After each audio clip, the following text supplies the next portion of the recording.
This film is based on a true story. The events took place in the state of Texas on December 23, 1991. It was early morning. In one of the houses, a fire broke out. The homeowner pleaded with neighbors for help, shouting that his daughters were inside. A neighbor, barely holding back panic, called the fire department while the man tried to do something, but the flames engulfed the entire house. The man had no choice but to fall to his knees and pray, hoping for a miracle. The firefighters arrived quickly. In the next scenes, we see a medical examiner conducting an autopsy. The police arrived at the scene to reconstruct the sequence of events leading to the tragedy. No one inside the house had a chance to escape. It appears that someone intentionally spilled fuel and started the fire. The police believe it was the father of the family since there were no other adults in the house. Cameron Todd Willingham and his wife Stacy were summoned for questioning. Stacy wasn't at home that morning because she was working the night shift. The police asked the spouses to remember if there was anything suspicious the day before. The Willinghams lived in extreme poverty. Stacy couldn't handle the children on her own, and Todd often disappeared. The day before the tragedy, he showed up drunk again. Stacy was tired of this life. Her husband was unemployed, so she was the sole breadwinner for the family. Additionally, Stacy suspected him of infidelity. The spouses had another argument. In the evening as usual, Stacy went to work, and Todd stayed home with the children. He lied to the police that he hadn't been drinking that night. In the morning, Todd didn't immediately realize what was happening. The eldest daughter Amber was calling for her father. There was smoke and fire all around. Todd attempted to reach the daughter's room, but the flames had consumed the entire house. Todd had to go outside, or he would have lost consciousness. The police asked the spouses if they had any ideas about who could have done this. Todd said that no one wished them harm. He and Stacy had 3 beautiful daughters to dream about. However, the police were aware of Todd's past legal troubles, so they had reason to doubt his words. Soon the funerals took place. The grieving parents looked exhausted and didn't shed tears. Later, Stacy told her husband that she no longer wanted to see him, but Todd believed they should stick together to get through this. Stacy shouted at Todd to stop the car, but he refused. Because of this, Stacy almost caused an accident. A police car caught up with them. Todd was arrested, not for speeding, but for a much more serious crime. He was charged with arson and everything else. Despite his resistance, Todd was taken to a cell. Todd yelled that he didn't do it, but no one believed him. The cellmate joked and urged Todd to relax, but Todd made it clear that he wasn't in the mood for jokes and behaved quite aggressively. Soon Todd met with his lawyer, who told him that if he pleaded guilty, he could avoid capital punishment. But Todd isn't about to confess to something he didn't do.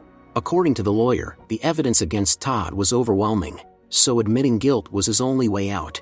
On August 18, 1992, the trial took place. Everyone was convinced of Todd's guilt. Carmen, Cameron and Amber didn't survive that fateful morning. The father couldn't save them.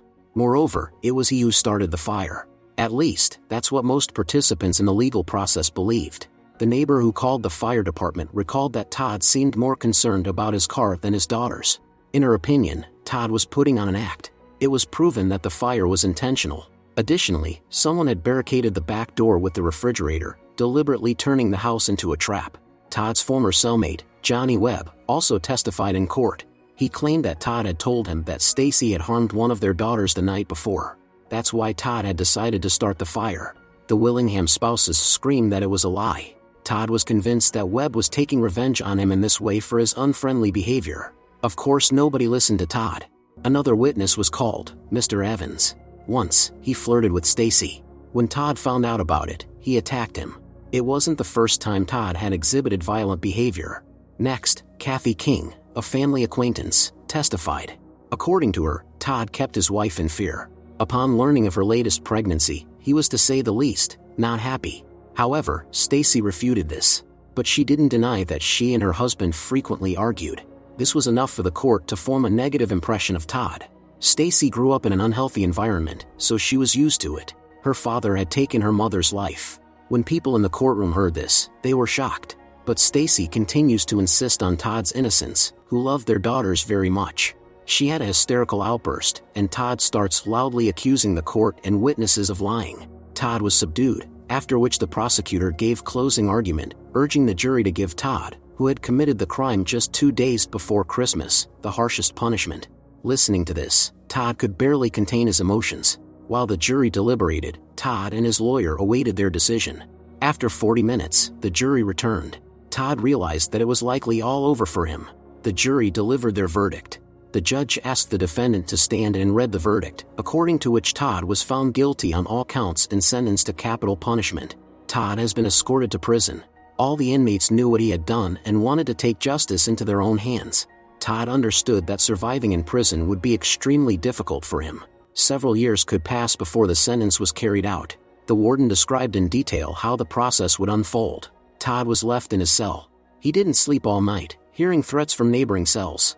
In the morning, the supervisor brought Todd to the communal shower. Todd immediately got into a fight, for which he was placed in the punishment cell. The warders demanded an apology, but Todd remained silent, enduring all the physical and moral humiliations. Todd reminisced about his daughters and the happy days with Stacy. It wasn't all bad between them. Now Todd wasn't even considered a human being. That fateful fire had erased everything. One night, Todd imagined that there was a fire in his cell. Of course, it was just a nightmare. Todd slowly began to lose his sanity due to loneliness. He pleaded with the wardens to release him and vowed that he would never do anything wrong again. 12 weeks later, Todd, who had been returned to his cell, asked Daniels, a warden, for a pen and paper. Todd wrote a letter to Stacy, not understanding why the wife hadn't visited him. Currently, Stacy is living with her grandmother. Stacy knows that her husband is innocent and intends to appeal to the governor. Todd continues to write letters to Stacy but hasn't received a single response. Only now does he realize that he will soon lose his own life. Often Todd observes as another inmate is led to execution. The final journey is the most terrifying. Todd wants to believe that even in such a horrible place, there is something good. However, all he sees is cruelty and suffering. One day another inmate in the neighboring cell advised Todd to write a letter to Texas authorities demanding a new lawyer. Todd didn't know he had that right. Todd immediately wrote a letter, and at the first opportunity met with a new lawyer. It turned out that Todd's previous lawyer had let the case unravel and hadn't even prepared a defense strategy for the accused. The commission representative gave Todd several books on the law and recommended that he thoroughly review the case. They needed to find something pointing to police or court negligence. This could be Todd's last chance. In his cell, Todd studied the literature he received. However, Panchai, in the neighboring cell, was convinced that Todd wouldn't succeed in getting a case review. The authorities have found the guilty party, so everyone is satisfied. Communication with Panchai became a relief for Todd in his prison routine. One day Todd overheard Daniels talking to a colleague about his daughter's birthday. The warden didn't like that Todd was interested in his family's life. However, Todd's intentions were not malicious. He mentioned that his daughter was supposed to have a birthday too. Later, Todd learned that today was Panchai's last day. His sentence would be carried out. Todd was deeply saddened by the imminent loss of his only friend. Panchai cried and prayed. Soon the wardens came for him. Panchai didn't want to go, shouting that his time hadn't come yet. In response, Todd shouted words of support, and the other inmates joined in. In reality, Todd was very frightened. Events then take us to 1999. Elizabeth Gilbert, while driving, spotted a woman whose car had broken down on the road. Elizabeth stopped and offered her a ride. The woman asked Elizabeth why she decided to help. Elizabeth was confused by this question. She always helped people whenever she could. When they stopped at a roadside cafe, the woman asked Elizabeth for her address. Elizabeth was puzzled. The woman in turn told Elizabeth that she might be the one they were looking for. Sometime later, Elizabeth visited her seriously ill ex-husband George in the hospital and recounted the strange incident. She also mentioned receiving a letter from an inmate. It turns out the lady Elizabeth had picked up on the road was part of the Texas Coalition Against Capital Punishment. Elizabeth wasn't sure if she should get involved in this adventure. Elizabeth is a divorced mother with a teenage daughter and son. They know that their mother plans to visit a prisoner in jail, accused of a terrible crime. As the children left for school, Elizabeth thought about the letter from Todd, who was looking for someone willing to listen to his true story. After some hesitation, Elizabeth arrived at the Texas prison and met with Todd. Elizabeth was his first visitor in a long time. Stacy hadn't visited him all these years. Todd missed her very much. His parents didn't visit either because they were very old and lived 200 miles away. Todd hoped that the parents would come to see him before the sentence was carried out. Elizabeth didn't know how to behave in such a situation. Todd, on the other hand, talked about his daughters, whom he loved deeply. Amber would have turned 11 by now, and the twins were 9. Todd had been in prison for 8 long years. However, he was here unjustly. Todd vowed to Elizabeth that he was innocent. Time ran out quickly, so Todd was taken away. Later, Elizabeth told her friends about the meeting. Everyone had heard about Todd's horrific case on television and considered him a monster. However, Elizabeth began to doubt Todd's guilt. When she got home, she found her children crying. It turned out that their father had passed away. Even though Elizabeth was divorced from John, took his passing hard. Meanwhile, Todd wrote her a letter, thanking her for the visit. Daniels read the letter and learned that Todd had stopped hating the judge, the jury, and the world. Todd learned more within the walls of the prison than he did anywhere else on the outside. Another letter from Todd made Elizabeth think that he genuinely wanted to become a better person. Her daughter Juliet guessed that the mother was planning to meet the inmate again. Elizabeth didn't hide her intention to help Todd. At the earliest opportunity, she met with him again. Todd was happy and showered Elizabeth with compliments, making her embarrassed. Elizabeth told Todd about her children and her ex-husband who had passed away 2 weeks ago. It was difficult for Elizabeth to talk about it. As usual, the meeting ended quickly. Todd no longer harbored ill feelings towards the warden and often talked to him. One day Daniels overheard Todd in his cell talking to his daughter. Todd felt guilty for not being able to save them all. Soon Todd received a letter from Elizabeth, who continued to tell him about her life. Todd imagined being in her home and observing their everyday family routines. Elizabeth loved her children dearly, but taking care of them had forced her to give up her own ambitions. From now on, Todd and Elizabeth constantly corresponded, getting to know each other better. Todd shared his true story of being unjustly sentenced to capital punishment. Elizabeth envisions how on the day of Todd's execution, she will helplessly watch the last moments of his life. This drove her to delve into the case. Elizabeth read through the witness testimonies. Some of them contradicted each other, most of the evidence seemed far-fetched. At night, Elizabeth found information about Todd's first lawyer, Mr. Horton, on the internet and soon met with him in person. Horton said the money for Amber and her sister's funeral was raised by the entire town. The night after the funeral, Todd was drinking and partying. However, Elizabeth doesn't consider this a strong argument for his guilt. She also realized that Horton had been confident in Todd's guilt from the beginning and hadn't genuinely tried to defend him.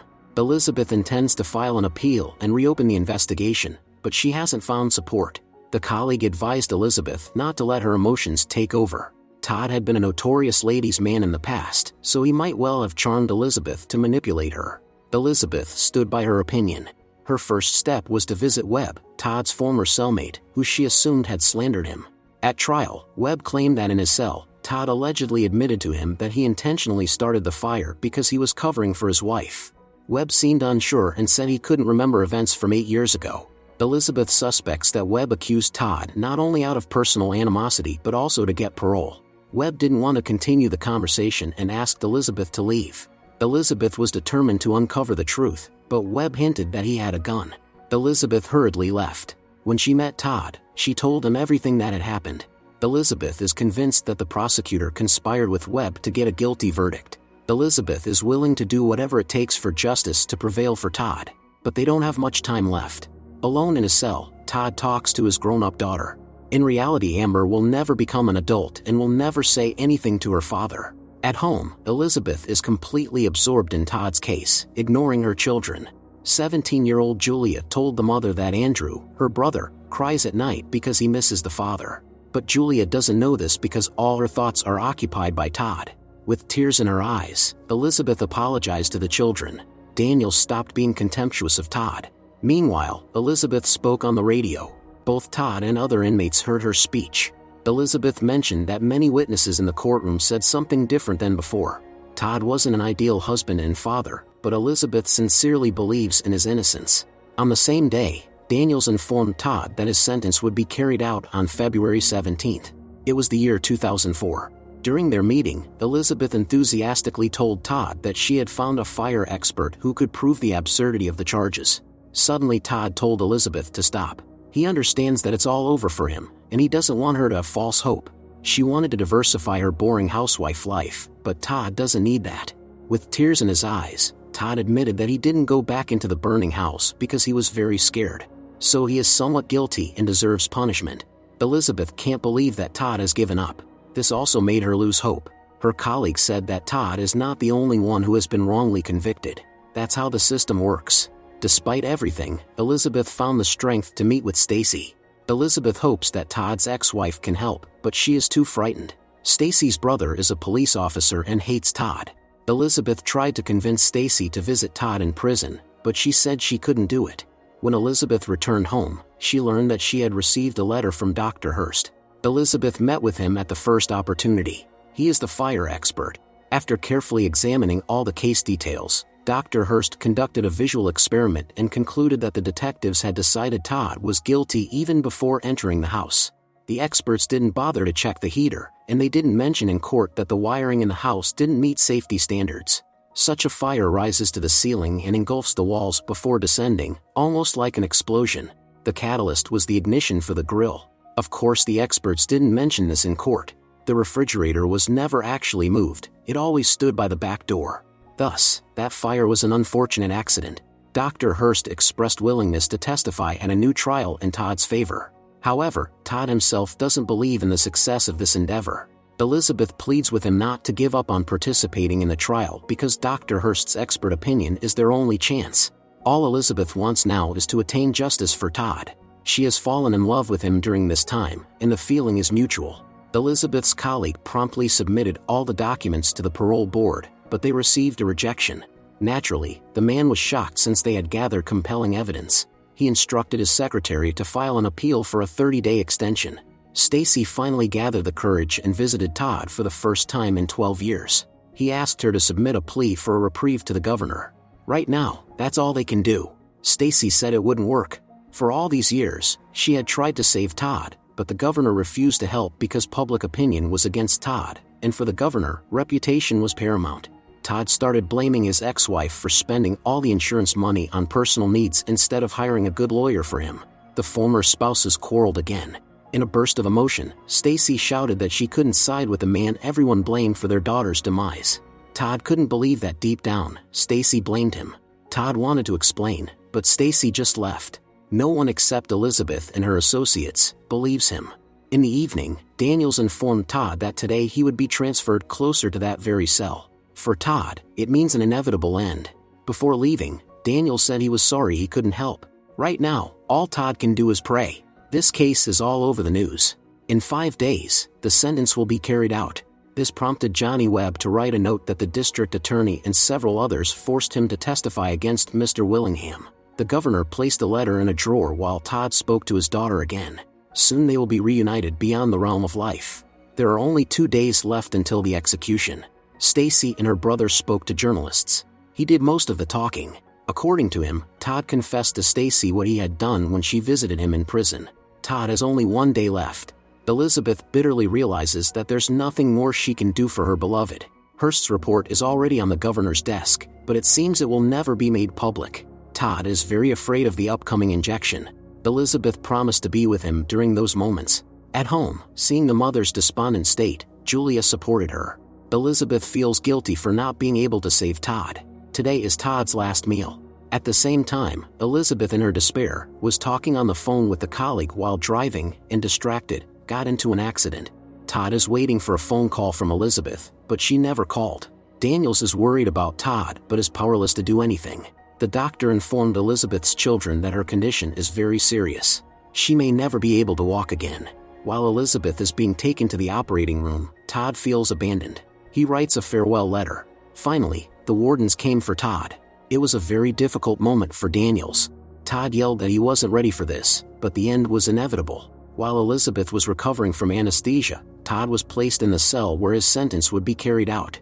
Elizabeth never came, but Stacy did. Todd spoke his last words. He said he had been convicted of a crime he didn't commit, but soon his suffering would be over. The time had come to carry out the sentence. Todd awaited his end in horror. Daniels was the one who had to push the fatal button. For Stacy, it was no less terrifying. It all ended quickly. Daniels cried so that no one would notice. The governor was immediately informed. Todd was no longer breathing. Sometime later, Elizabeth, who had recovered, read Todd's farewell letter. He wrote that he often imagined spending time with his grown-up daughters. For now, Elizabeth moves around in a wheelchair. The children help her with everything. As Todd willed, they scattered his ashes on the graves of their closest loved ones. That's how Todd found peace. Next, the voiceover tells us about the real characters in this story. Despite her disability, Elizabeth continued to fight for Todd, and along with his family to demand that the state of Texas recognize the illegality of the sentence. This fight continues to this day.